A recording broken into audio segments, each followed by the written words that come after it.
요즘 AI 기업 이야기 많이 들리시죠? 근데 여러분, 이 회사는 직접 AI 모델을 만드는 게 아니라 AI가 작동하기 위한 슈퍼컴퓨터 기반을 제공하는 회사입니다. 7년 전만 해도 그냥 비트코인 채굴하던 회사였는데요. 지금은 오픈AI와 MS가 서버를 맡기고 엔비디아가 9억 달러를 투자한 기업입니다. 오늘 소개할 기업은 바로 코이브, 티커는 CRWV입니다. 2017년 코이브는 처음엔 어틀랜틱 크립토라는 이름으로 비트코인 채굴을 하던 스타트업이었습니다. 그런데 어느 순간 창업자들은 채굴보다 GPU 자체가 훨씬 더 가치 있다는 걸 깨달았죠. 2019년부터 AI나 영상 렌더링 등 고성능 연산이 필요한 고객에게 GPU 인프라를 빌려주는 AI 특화 클라우드 컴퓨팅 사업으로 완전히 전환합니다.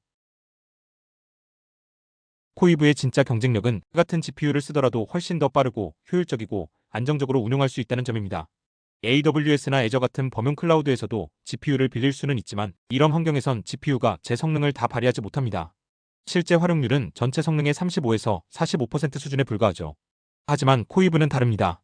이론과 실제 성능 사이의 차이, 즉 MFU 갭을 줄이기 위해 처음부터 AI 연산 전용 구조로 설계된 인프라를 갖추고 있습니다.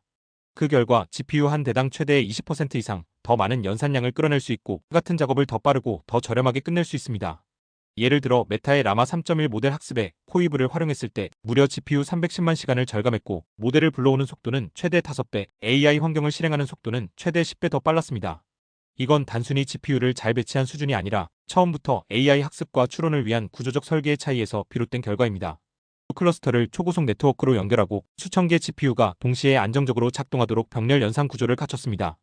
이런 기술적 설계 덕분에 코이브는 단순 GPU 렌털 기업이 아니라 AI 슈퍼컴퓨팅 환경 자체를 제공하는 인프라 플랫폼으로 자리 잡았습니다. 그래서 오픈AI, 메타 같은 전 세계 최고 수준의 AI 기업들이 코이브를 선택할 수밖에 없는 겁니다. 같은 GPU, 같은 비용이라도 코이브에서는 연산은 더 빠르고 장애는 적으며 결과는 더 빠르게 나옵니다. 이것이 코이브가 AI 인프라 시장에서 독보적인 이유입니다. 고객을 보면 단번에 무게감이 느껴집니다. 오픈AI, 마이크로소프트, 메타, 스터빌리티 AI, 미스트럴. 지금 AI 생태계에서 가장 앞서 나가는 기업들이 모두 코이브를 선택했습니다. 실제로 챗GPT도 코이브 인프라에서 돌아가고 있다고 보셔도 무방하고요. 그리고 2025년 오픈AI와 5년간 최대 119억 달러 규모의 계약이 체결됩니다. 규모만 봐도 코이브가 단순한 GPU 임대 기업이 아니라는 걸 증명하죠. 하지만 중요한 건 고객이 유명하다고 무조건 안정적인 건 아니라는 겁니다. 지금까지 코이브 매출의 절반 이상이 마이크로소프트에서 나왔습니다. 그리고 오픈AI 계약이 들어와도 결국 또 다른 초대형 고객 하나가 추가된 구조일 뿐입니다. 말 그대로 빅 AI 고객 몇 곳에 의존하는 모델인 거죠. 이 구조는 양날의 검입니다. 성장 속도는 빠르지만 하나만 흔들려도 파장이 클 수밖에 없습니다.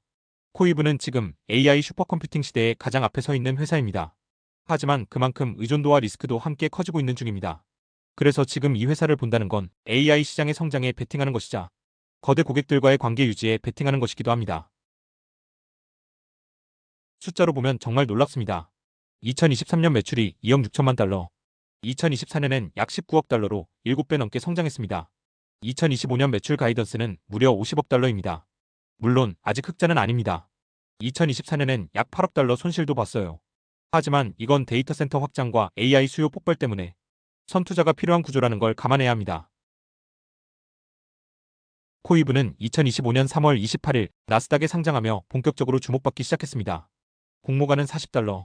그런데 상장 후 불과 한 달 만에 주가는 90달러를 넘기며 2배 넘게 상승했습니다. 상장 당시 시총은 약 20조 원. 지금은 60조 원을 넘겼습니다. 지금까지 코이브의 빠른 성장과 상장 후 흐름을 살펴보았습니다. 하지만 이 회사에 대한 투자를 고민한다면 단순한 외형 성장뿐 아니라 구조적인 리스크와 장기적인 기회 요인 모두를 종합적으로 이해할 필요가 있습니다. 1. 고객 집중도 리스크. 앞서 말한 것처럼 마이크로소프트에 대한 매출 의존도가 높은 상황으로 현재는 급격한 수요 증가로 문제가 드러나지 않지만 장기적으로는 수익 기반의 다변화와 고객층의 확장이 없을 경우 지속 가능성에 의문이 제기될 수 있습니다. 2. 수익성 부재 및 높은 고정비 구조. 2025년 1분기 기준 코이브는 약 3억 달러가 넘는 순손실을 기록했습니다. 이는 AI 인프라 확장을 위한 설비 투자 및 고정비 부담이 동시에 작용한 결과로 비용 증가 속도가 가파른 편입니다.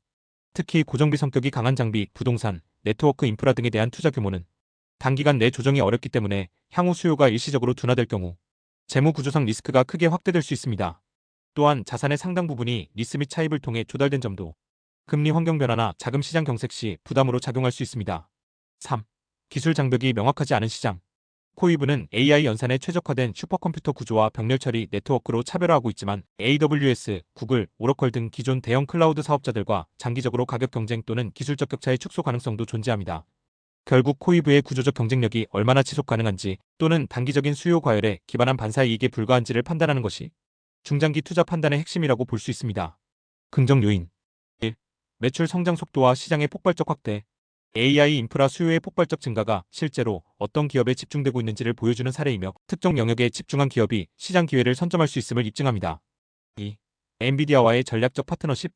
엔비디아는 2023년 시리즈 B에서 1억 달러, 2025년 IPO에서 2.5억 달러 등 총 3.5억 달러 규모를 코이브에 직접 투자했으며 이는 단순한 공급 계약이 아니라 지분 기반의 전략적 신뢰를 의미합니다. 또한 엔비디아 입장에서도 특정 고객사의 대규모 GPU를 안정적으로 공급할 수 있는 전략적 채널로 코이브를 선택했다는 점에서 상호 의존적 구조가 일정 수준 형성돼 있다고 볼 수 있습니다. 3. 인프라 설계 기반의 운영 효율성. 코이브는 애초부터 AI 학습 추론에 특화된 병렬 연산 기반의 인프라를 직접 설계하고 구축한 회사입니다. 실제로 메타의 라머 모델 학습에서 GPU 사용 시간을 대폭 절감한 사례로 검증된 바 있습니다. AI 인프라의 다음 주인공이 될 수 있을까? 아니면 고정비에 눌린 성장주의 한계를 드러낼까? 코이브에 대한 여러분의 생각은 어떠신가요? 댓글로 의견 남겨주시고 영상이 도움이 되셨다면 구독과 좋아요 그리고 알림 설정도 부탁드립니다. 더 깊이 있는 기업 분석으로 다시 찾아뵙겠습니다. 감사합니다.